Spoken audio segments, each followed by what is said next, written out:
The Adventures of Sherlock Holmes by Arthur Conan Doyle. The 5 Orange Pips.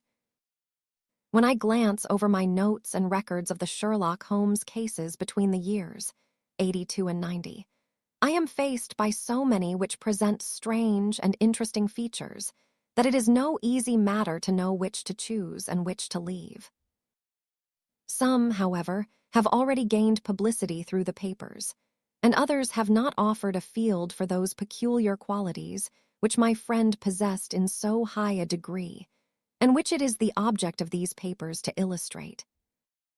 Some, too, have baffled his analytical skill, and would be, as narratives, beginnings without an ending, while others have been but partially cleared up, and have their explanations founded rather upon conjecture and surmise than on that absolute logical proof which was so dear to him. There is, however, one of these last which was so remarkable in its details and so startling in its results that I am tempted to give some account of it, in spite of the fact that there are points in connection with it which never have been, and probably never will be, entirely cleared up. The year 87 furnished us with a long series of cases of greater or less interest, of which I retain the records.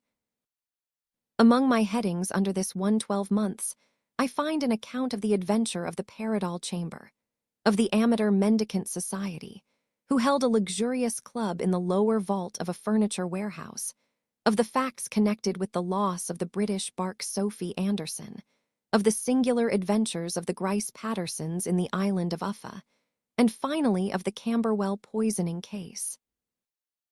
In the latter, as may be remembered, Sherlock Holmes was able, by winding up the dead man's watch, to prove that it had been wound up 2 hours before, and that therefore the deceased had gone to bed within that time, a deduction which was of the greatest importance in clearing up the case.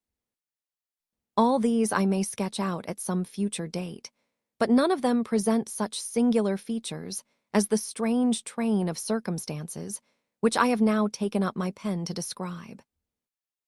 It was in the latter days of September, and the equinoctial gales had set in with exceptional violence. All day the wind had screamed, and the rain had beaten against the windows, so that even here in the heart of great, handmade London, we were forced to raise our minds for the instant from the routine of life, and to recognize the presence of those great elemental forces which shriek at mankind through the bars of his civilization, like untamed beasts in a cage. As evening drew in, the storm grew higher and louder, and the wind cried and sobbed like a child in the chimney. Sherlock Holmes sat moodily at one side of the fireplace, cross-indexing his records of crime, while I at the other was deep in one of Clark Russell's fine sea stories, until the howl of the gale from without seemed to blend with the text, and the splash of the rain to lengthen out into the long swash of the sea waves. My wife was on a visit to her mother, S., and for a few days I was a dweller once more in my old quarters at Baker Street. "Why," said I, glancing up at my companion, "that was surely the bell. Who could come tonight?" "Some friend of yours, perhaps." "Except yourself, I have none," he answered. "I do not encourage visitors." "If so, it is a serious case." "Nothing less would bring a man out on such a day, and at such an hour." "But I take it that it is more likely to be some crony of the landlady, S." Sherlock Holmes was wrong in his conjecture, however, for there came a step in the passage and a tapping at the door.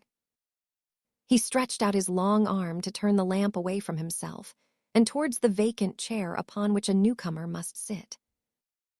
The man who entered was young, some 22 at the outside, well-groomed and trimly clad, with something of refinement and delicacy in his bearing. The streaming umbrella which he held in his hand, and his long, shining waterproof, told of the fierce weather through which he had come. He looked about him anxiously in the glare of the lamp, and I could see that his face was pale and his eyes heavy, like those of a man who is weighed down with some great anxiety.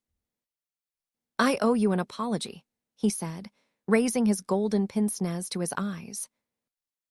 "I trust that I am not intruding. I fear that I have brought some traces of the storm and rain into your snug chamber." "Give me your coat and umbrella," said Holmes. "They may rest here on the hook and will be dry presently. You have come up from the southwest, I see. That clay and chalk mixture, which I see upon your toe caps, is quite distinctive. I have heard of you, Mr. Holmes. I heard from Major Prendergast how you saved him in the Tankerville Club scandal." "Ah, of course. He was wrongfully accused of cheating at cards. I have been beaten 4 times, 3 times by men and once by a woman. But what is that compared with the number of your successes? It is true that I have been generally successful. I beg that you will draw your chair up to the fire and favor me with some details as to your case. None of those which come to me are. I am the last court of appeal. And yet I question, sir, whether, in all your experience, you have ever listened to a more mysterious and inexplicable chain of events than those which have happened in my own family." "You fill me with interest," said Holmes. "Pray give us the essential facts from the commencement, and I can afterwards question you as to those details which seem to me to be most important." The young man pulled his chair up and pushed his wet feet out towards the blaze. "My name," said he, "is John Openshaw, but my own affairs have, as far as I can understand, little to do with this awful business. It is a hereditary matter, so in order to give you an idea of the facts, I must go back to the commencement of the affair. You must know that my grandfather had 2 sons, my uncle Elias and my father Joseph. My father had a small factory at Coventry, which he enlarged at the time of the invention of bicycling. He was a patentee of the Openshaw unbreakable tire, and his business met with such success that he was able to sell it and to retire upon a handsome competence. My uncle Elias emigrated to America when he was a young man and became a planter in Florida, where he was reported to have done very well. At the time of the war, he fought in Jackson's army, and afterwards under Hood, where he rose to be a colonel. When Lee laid down his arms, my uncle returned to his plantation, where he remained for 3 or 4 years. About 1869 or 1870, he came back to Europe and took a small estate in Sussex, near Horsham. He had made a very considerable fortune in the States, and his reason for leaving them was his aversion to the Negroes and his dislike of the Republican policy in extending the franchise to them. He was a singular man, fierce and quick-tempered, very foul-mouthed when he was angry, and of a most retiring disposition. During all the years that he lived at Horsham, I doubt if ever he set foot in the town. He had a garden and 2 or 3 fields round his house, and there he would take his exercise, though very often for weeks on end he would never leave his room. He drank a great deal of brandy and smoked very heavily, but he would see no society and did not want any friends, not even his own brother. He didn't mind me. In fact, he took a fancy to me, for at the time when he saw me first I was a youngster of 12 or so. This would be in the year 1878, after he had been 8 or 9 years in England. He begged my father to let me live with him, and he was very kind to me in his way.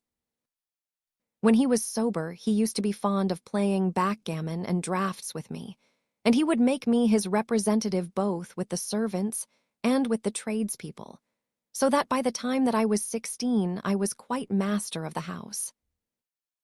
I kept all the keys and could go where I liked and do what I liked, so long as I did not disturb him in his privacy.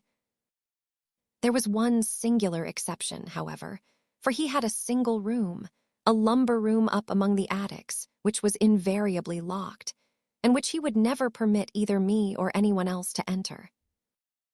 With a boy's curiosity, I have peeped through the keyhole, but I was never able to see more than such a collection of old trunks and bundles as would be expected in such a room.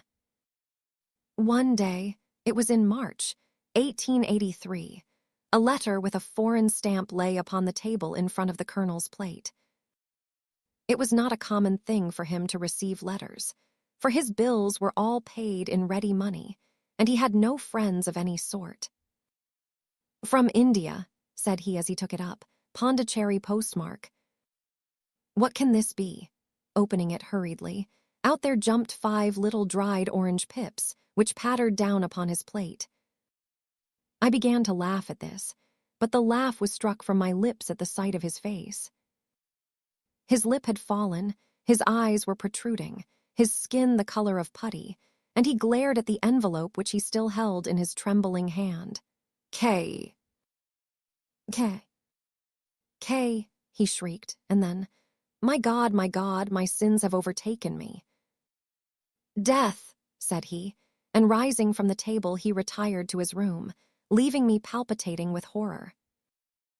I took up the envelope and saw scrawled in red ink upon the inner flap, just above the gum, the letter K 3 times repeated. There was nothing else save the 5 dried pips. What could be the reason of his overpowering terror? I left the breakfast table, and as I ascended the stair I met him coming down with an old rusty key, which must have belonged to the attic, in one hand, and a small brass box, like a cash box, in the other. "They may do what they like, but I'll checkmate them still," said he with an oath. "Tell Mary that I shall want a fire in my room today, and send down to Fordham, the Horsham lawyer." I did as he ordered, and when the lawyer arrived, I was asked to step up to the room. The fire was burning brightly, and in the grate there was a mass of black, fluffy ashes, as of burned paper, while the brass box stood open and empty beside it. As I glanced at the box, I noticed, with a start, that upon the lid was printed the treble K which I had read in the morning upon the envelope. "I wish you, John," said my uncle, "to witness my will. I leave my estate, with all its advantages and all its disadvantages, to my brother your father, whence it will, no doubt, descend to you. If you can enjoy it in peace, well and good. If you find you cannot, take my advice, my boy, and leave it to your deadliest enemy. I am sorry to give you such a two-edged thing, but I can't say what turn things are going to take. Kindly sign the paper where Mr. Fordham shows you." I signed the paper as directed, and the lawyer took it away with him. The singular incident made, as you may think, the deepest impression upon me, and I pondered over it and turned it every way in my mind without being able to make anything of it. Yet I could not shake off the vague feeling of dread which it left behind, though the sensation grew less keen as the weeks passed, and nothing happened to disturb the usual routine of our lives. I could see a change in my uncle, however. He drank more than ever, and he was less inclined for any sort of society. Most of his time he would spend in his room, with the door locked upon the inside, but sometimes he would emerge in a sort of drunken frenzy, and would burst out of the house and tear about the garden with a revolver in his hand, screaming out that he was afraid of no man, and that he was not to be cooped up, like a sheep in a pen, by man or devil. When these hot fits were over, however, he would rush tumultuously in at the door and lock and bar it behind him, like a man who can brazen it out no longer against the terror which lies at the roots of his soul.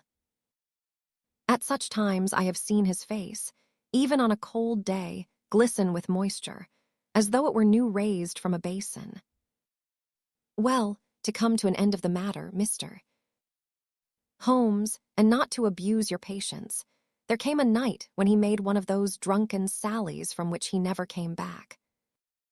We found him, when we went to search for him, face downward in a little green-scummed pool, which lay at the foot of the garden. There was no sign of any violence, and the water was but 2 feet deep, so that the jury, having regard to his known eccentricity, brought in a verdict of suicide. But I, who knew how he winced from the very thought of death, had much ado to persuade myself that he had gone out of his way to meet it. The matter passed, however, and my father entered into possession of the estate and of some £14,000, which lay to his credit at the bank. "One moment," Holmes interposed. "Your statement is, I foresee, one of the most remarkable to which I have ever listened. Let me have the date of the reception by your uncle of the letter, and the date of his supposed suicide." The letter arrived on March 10, 1883. His death was 7 weeks later, upon the night of May 2nd. When my father took over the Horsham property, he, at my request, made a careful examination of the attic, which had been always locked up. We found the brass box there, although its contents had been destroyed. On the inside of the cover was a paper label, with the initials of K. K. K. repeated upon it, and letters, memoranda, receipts, and a register written beneath. These, we presume, indicated the nature of the papers, which had been destroyed by Colonel Openshaw. For the rest, there was nothing of much importance in the attic, save a great many scattered papers and notebooks, bearing upon my uncle's life in America. Some of them were of the wartime, and showed that he had done his duty well, and had borne the repute of a brave soldier. Others were of a date during the Reconstruction of the Southern states, and were mostly concerned with politics, for he had evidently taken a strong part in opposing the carpetbag politicians who had been sent down from the North. Well, it was the beginning of '84 when my father came to live at Horsham, and all went as well as possible with us until the January of '85. On the 4th day after the New Year, I heard my father give a sharp cry of surprise as we sat together at the breakfast table. There he was, sitting with a newly opened envelope in one hand and 5 dried orange pips in the outstretched palm of the other one. He had always laughed at what he called my cock-and-bull story about the colonel, but he looked very scared and puzzled now that the same thing had come upon himself. "Why, what on earth does this mean, John?" he stammered. My heart had turned to lead. "It is K." "K." "K," said I. He looked inside the envelope. "So it is," he cried. "Here are the very letters. But what is this written above them?" "Put the papers on the sundial," I read, peeping over his shoulder. "The sundial in the garden." "There is no other," said I, "but the papers must be those that are destroyed." "Pooh," said he, gripping hard at his courage. "We are in a civilized land here, and we can't have tomfoolery of this kind." "Where does the thing come from?" "From Dundee," I answered, glancing at the postmark. "Some preposterous practical joke," said he. "What have I to do with sundials and papers? I shall take no notice of such nonsense, and be laughed at for my pains. Nothing of the sort. No, I forbid you. I won't have a fuss made about such nonsense." It was in vain to argue with him, for he was a very obstinate man. I went about, however, with a heart which was full of forebodings. On the 3rd day after the coming of the letter, my father went from home to visit an old friend of his, Major Freebody, who is in command of one of the forts upon Portstone Hill.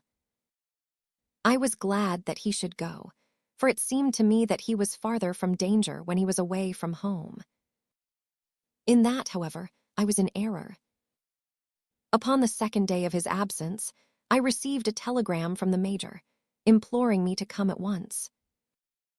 My father had fallen over one of the deep chalk pits which abound in the neighborhood, and was lying senseless, with a shattered skull.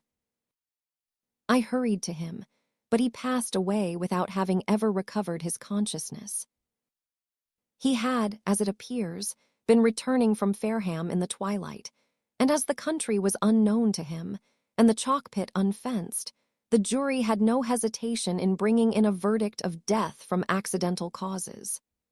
Carefully, as I examined every fact connected with his death, I was unable to find anything which could suggest the idea of murder. There were no signs of violence, no footmarks, no robbery, no record of strangers having been seen upon the roads. And yet I need not tell you that my mind was far from at ease, and that I was well-nigh certain that some foul plot had been woven round him. In this sinister way I came into my inheritance. You will ask me why I did not dispose of it. I answer, because I was well convinced that our troubles were in some way dependent upon an incident in my uncle's life, and that the danger would be as pressing in one house as in another. It was in January, '85, that my poor father met his end, and 2 years and 8 months have elapsed since then. During that time, I have lived happily at Horsham, and I had begun to hope that this curse had passed away from the family, and that it had ended with the last generation. I had begun to take comfort too soon, however. Yesterday morning, the blow fell in the very shape in which it had come upon my father. The young man took from his waistcoat a crumpled envelope, and turning to the table, he shook out upon it 5 little dried orange pips. "This is the envelope," he continued. "The postmark is London, Eastern Division. Within are the very words which were upon my father's last message. K. K. K, and then put the papers on the sundial. To tell the truth, he sank his face into his thin, white hands. I have felt helpless. I have felt like one of those poor rabbits when the snake is writhing towards it. I seem to be in the grasp of some resistless, inexorable evil, which no foresight and no precautions can guard against." "Tut! Tut!" cried Sherlock Holmes. "You must act, man, or you are lost. Nothing but energy can save you.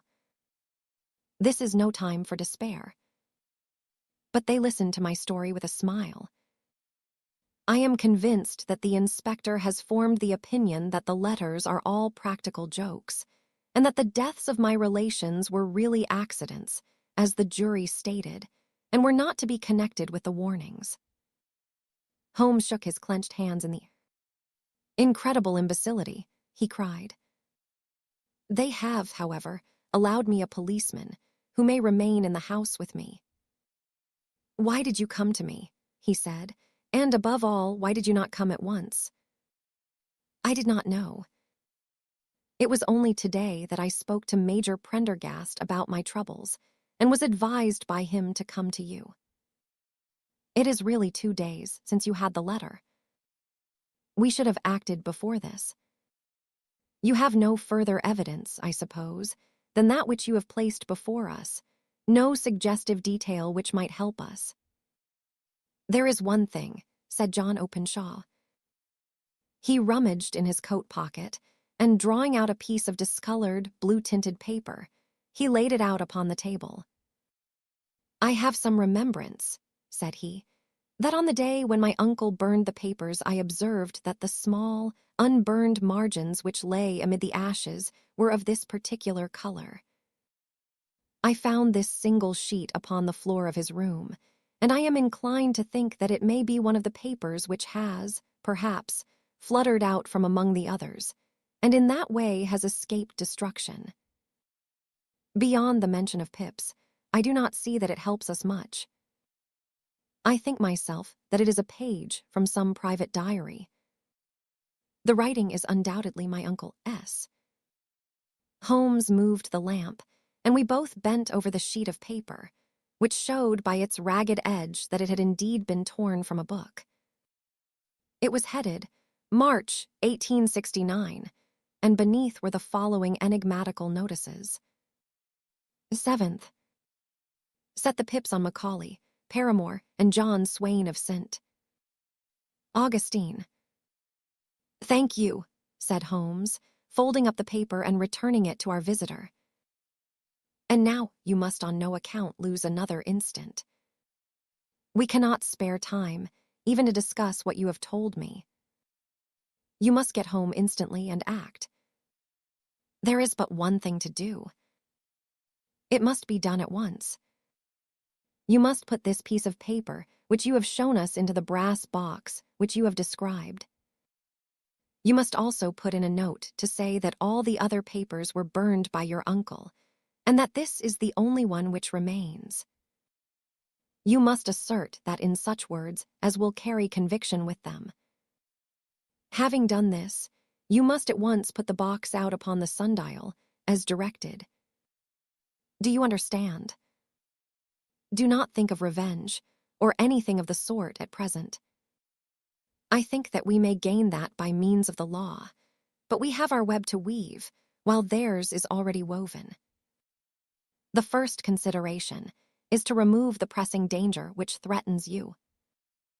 The second is to clear up the mystery and to punish the guilty parties."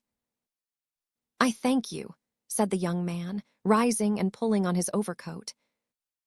"You have given me fresh life and hope. I shall certainly do as you advise. Do not lose an instant. And above all, take care of yourself in the meanwhile, for I do not think that there can be a doubt that you are threatened by a very real and imminent danger. How do you go back? It is not yet 9. The streets will be crowded, so I trust that you may be in safety. And yet you cannot guard yourself too closely. That is well. Tomorrow I shall set to work upon your case. No, your secret lies in London. It is there that I shall seek it. Then I shall call upon you in a day, or in 2 days, with news as to the box and the papers.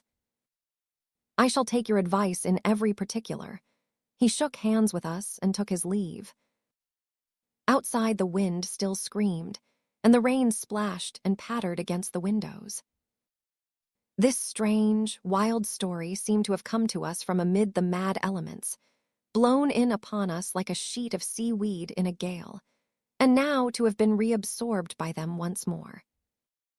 Sherlock Holmes sat for some time in silence, with his head sunk forward and his eyes bent upon the red glow of the fire. Then he lit his pipe, and leaning back in his chair, he watched the blue smoke rings as they chased each other up to the ceiling. "I think, Watson," he remarked at last, "that of all our cases we have had none more fantastic than this." "Well, yes. Save perhaps that. And yet this John Openshaw seems to me to be walking amid even greater perils than did the Sholtos." "But have you," I asked, "formed any definite conception as to what these perils are?" "There can be no question as to their nature," he answered. "Then what are they?" "Who is this K?" "K. K, and why does he pursue this unhappy family?" Sherlock Holmes closed his eyes and placed his elbows upon the arms of his chair, with his fingertips together. "The ideal reasoner," he remarked, "would, when he had once been shown a single fact in all its bearings, deduce from it not only all the chain of events which led up to it, but also all the results which would follow from it. As Cuvier could correctly describe a whole animal by the contemplation of a single bone, so the observer who has thoroughly understood one link in a series of incidents should be able to accurately state all the other ones, both before and after. We have not yet grasped the results, which the reason alone can attain to. Problems may be solved in the study which have baffled all those who have sought a solution by the aid of their senses. To carry the art, however, to its highest pitch, it is necessary that the reasoner should be able to utilize all the facts which have come to his knowledge. And this in itself implies, as you will readily see, a possession of all knowledge, which, even in these days of free education and encyclopedias, is a somewhat rare accomplishment. It is not so impossible, however, that a man should possess all knowledge which is likely to be useful to him in his work, and this I have endeavored in my case to do. If I remember rightly, you on one occasion, in the early days of our friendship, defined my limits in a very precise fashion. Yes, I answered, laughing. It was a singular document. Philosophy, astronomy, and politics were marked at 0. I remember. Botany variable, geology profound as regards the mud stains from any region within 50 miles of town, chemistry eccentric, anatomy unsystematic, sensational literature and crime records unique, violin player, boxer, swordsman, lawyer, and self-poisoner by cocaine and tobacco. Those, I think, were the main points of my analysis. Holmes grinned at the last item. Well, he said, I say now, as I said then, that a man should keep his little brain attic stocked with all the furniture that he is likely to use, and the rest he can put away in the lumber room of his library, where he can get it if he wants it. Now, for such a case as the one which has been submitted to us tonight, we need certainly to muster all our resources. Kindly hand me down the letter K of the American Encyclopedia, which stands upon the shelf beside you. Thank you. Now let us consider the situation and see what may be deduced from it. In the first place, we may start with a strong presumption that Colonel Openshaw had some very strong reason for leaving America. Men at his time of life do not change all their habits and exchange willingly the charming climate of Florida for the lonely life of an English provincial town. His extreme love of solitude in England suggests the idea that he was in fear of someone or something, so we may assume as a working hypothesis that it was fear of someone or something which drove him from America. As to what it was he feared, we can only deduce that by considering the formidable letters which were received by himself and his successors. Did you remark the postmarks of those letters? The first was from Pondicherry, the second from Dundee, and the third from London. They are all seaports. That the writer was on board of a ship. Excellent. We have already a clue. There can be no doubt that the probability, the strong probability, is that the writer was on board of a ship. And now let us consider another point. In the case of Pondicherry, 7 weeks elapsed between the threat and its fulfillment. In Dundee it was only some 3 or 4 days. Does that suggest anything? But the letter had also a greater distance to come. There is at least a presumption that the vessel in which the man or men are is a sailing ship. It looks as if they always send their singular warning or token before them when starting upon their mission. You see how quickly the deed followed the sign when it came from Dundee. If they had come from Pondicherry in a steamer, they would have arrived almost as soon as their letter. But, as a matter of fact, 7 weeks elapsed. I think that those 7 weeks represented the difference between the mailboat, which brought the letter, and the sailing vessel which brought the writer. More than that. It is probable. And now you see the deadly urgency of this new case, and why I urged young Openshaw to caution. The blow has always fallen at the end of the time which it would take the senders to travel the distance. But this one comes from London, and therefore we cannot count upon delay. Good God, I cried. What can it mean, this relentless persecution? The papers which Openshaw carried are obviously of vital importance to the person or persons in the sailing ship. I think that it is quite clear that there must be more than one of them.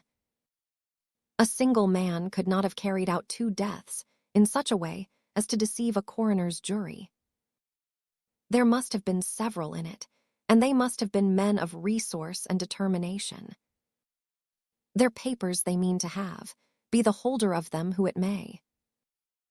In this way you see K. K ceases to be the initials of an individual and becomes the badge of a society.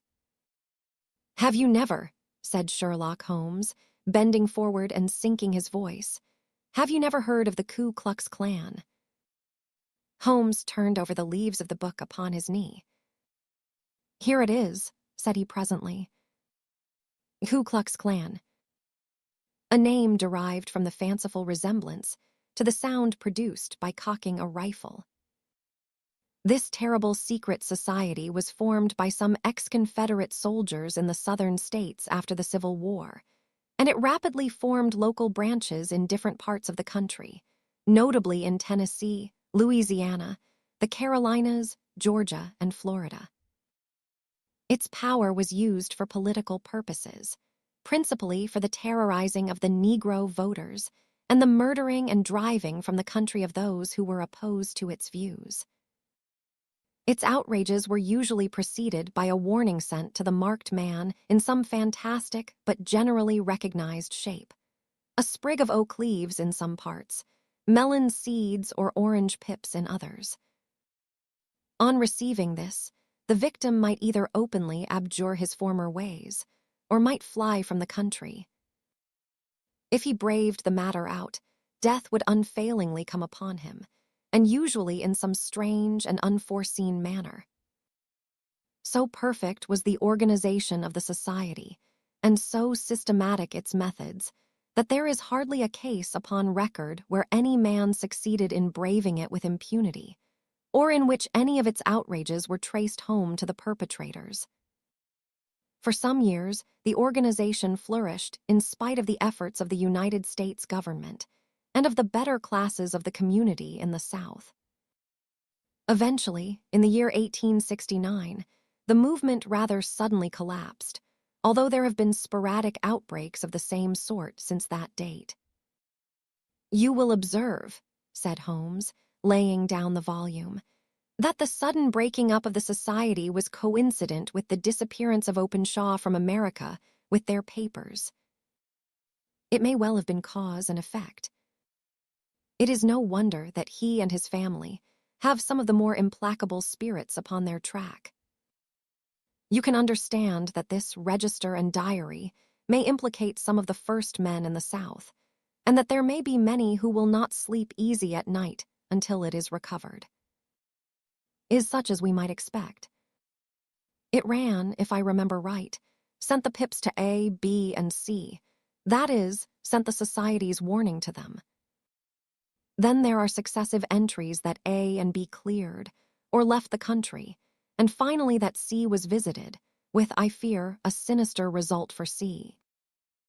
Well, I think, Doctor, that we may let some light into this dark place, and I believe that the only chance young Openshaw has in the meantime is to do what I have told him.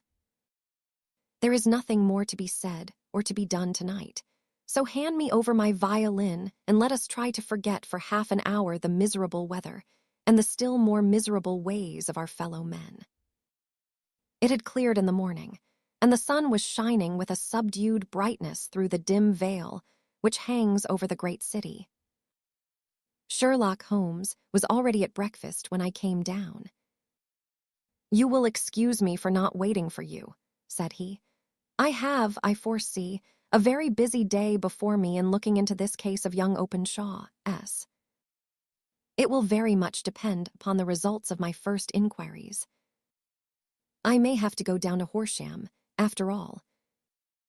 No, I shall commence with the city. Just ring the bell, and the maid will bring up your coffee. As I waited, I lifted the unopened newspaper from the table and glanced my eye over it. It rested upon a heading, which sent a chill to my heart. Ah, said he, laying down his cup, I feared as much. How was it done? He spoke calmly, but I could see that he was deeply moved. My eye caught the name of Openshaw, and the heading, Tragedy near Waterloo Bridge. Here is the account. Between 9 and 10, last night Police Constable Cook, of the H Division, on duty near Waterloo Bridge, heard a cry for help and a splash in the water. The night, however, was extremely dark and stormy, so that, in spite of the help of several passers-by, it was quite impossible to effect a rescue. The alarm, however, was given, and by the aid of the water police, the body was eventually recovered. It proved to be that of a young gentleman whose name, as it appears from an envelope which was found in his pocket, was John Openshaw, and whose residence is near Horsham. It is conjectured that he may have been hurrying down to catch the last train from Waterloo Station, and that in his haste and the extreme darkness, he missed his path and walked over the edge of one of the small landing places for river steamboats. The body exhibited no traces of violence, and there can be no doubt that the deceased had been the victim of an unfortunate accident, which should have the effect of calling the attention of the authorities to the condition of the riverside landing stages. We sat in silence for some minutes, Holmes more depressed and shaken than I had ever seen him. "That hurts my pride, Watson," he said at last. "It is a petty feeling, no doubt, but it hurts my pride. It becomes a personal matter with me now, and if God sends me health, I shall set my hand upon this gang. That he should come to me for help, and that I should send him away to his death." He sprang from his chair and paced about the room in uncontrollable agitation, with a flush upon his sallow cheeks and a nervous clasping and unclasping of his long, thin hands. "They must be cunning devils," he exclaimed at last. "How could they have decoyed him down there? The embankment is not on the direct line to the station. The bridge, no doubt, was too crowded, even on such a night, for their purpose. Well, Watson, we shall see who will win in the long run. I am going out now. No, I shall be my own police. When I have spun the web, they may take the flies, but not before. All day I was engaged in my professional work, and it was late in the evening before I returned to Baker Street. Sherlock Holmes had not come back yet. It was nearly 10 o'clock before he entered, looking pale and worn. He walked up to the sideboard, and tearing a piece from the loaf, he devoured it voraciously, washing it down with a long draught of water. Starving. It had escaped my memory. I have had nothing since breakfast. I have them in the hollow of my hand. Young Openshaw shall not long remain unavenged. Why, Watson, let us put their own devilish trademark upon them. It is well thought of." He took an orange from the cupboard, and tearing it to pieces, he squeezed out the pips upon the table. Of these he took 5 and thrust them into an envelope. On the inside of the flap he wrote S. They. For J. Oh, then he sealed it and addressed it to Captain James Calhoun, Bark Lone Star, Savannah, Georgia. "That will await him when he enters port," said he, chuckling. "It may give him a sleepless night. He will find it as sure a precursor of his fate as Openshaw did before him. The leader of the gang. I shall have the others, but he first." He took a large sheet of paper from his pocket, all covered with dates and names. "I have spent the whole day," said he, "over Lloyd's registers and files of the old papers, following the future career of every vessel which touched at Pondicherry in January and February in '83. There were 36 ships of fair tonnage, which were reported there during those months. Of these, one, the Lone Star, instantly attracted my attention, since, although it was reported as having cleared from London, the name is that which is given to one of the states of the Union. I was not, and am not sure which, but I knew that the ship must have an American origin. I searched the Dundee records, and when I found that the bark Lone Star was there in January, '85, my suspicion became a certainty. I then inquired as to the vessels which lay at present in the port of London. The Lone Star had arrived here last week. I went down to the Albert Dock and found that she had been taken down the river by the early tide this morning, homeward bound to Savannah. I wired to Gravesend and learned that she had passed some time ago, and as the wind is easterly, I have no doubt that she is now past the Goodwins and not very far from the Isle of Wight. Oh, I have my hand upon him. He and the two mates are, as I learn, the only native-born Americans in the ship. The others are Finns and Germans. I know, also, that they were all three away from the ship last night. I had it from the stevedore, who has been loading their cargo. By the time that their sailing ship reaches Savannah, the mail boat will have carried this letter, and the cable will have informed the police of Savannah that these three gentlemen are badly wanted here upon a charge of murder. There is ever a flaw, however, in the best laid of human plans, and the murderers of John Openshaw were never to receive the orange pips which would show them that another, as cunning and as resolute as themselves, was upon their track. Very long and very severe were the equinoctial gales that year. We waited long for news of the Lone Star of Savannah, but none ever reached us. We did at last hear that somewhere far out in the Atlantic, a shattered stern post of a boat was seen swinging in the trough of a wave, with the letters L. S carved upon it, and that is all which we shall ever know of the fate of the Lone Star.